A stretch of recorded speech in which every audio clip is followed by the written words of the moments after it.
ఈరోజు నాకు అవకాశం ఇచ్చినందుకు చాలా ధన్యవాదాలు సార్.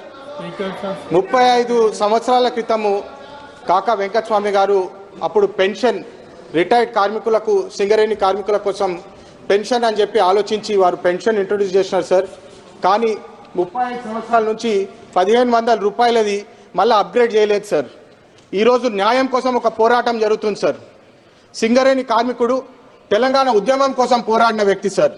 కానీ వీళ్ళు రిటైర్డ్ అయిన తర్వాత ఈ దేశానికి ఏదైతే వెలుగునిస్తున్నారో ఈ కార్మికులు వాళ్ళ జీవితము చీకట్లో పోతుంది సార్.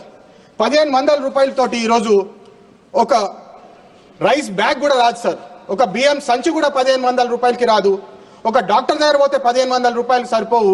కానీ ఈరోజు 35 సంవత్సరాల తర్వాత కూడా 1500 రూపాయలు రిటైర్డ్ సింగరేణి కార్మికుల కోసం ఎట్లా సరిపోతుందని చెప్పి ఈరోజు న్యాయం కోసం పోరాటం జరుగుతుంది సార్. దీన్ని 10,000 చేయాలని చెప్పి నా రిక్వెస్ట్ సార్. Thank you.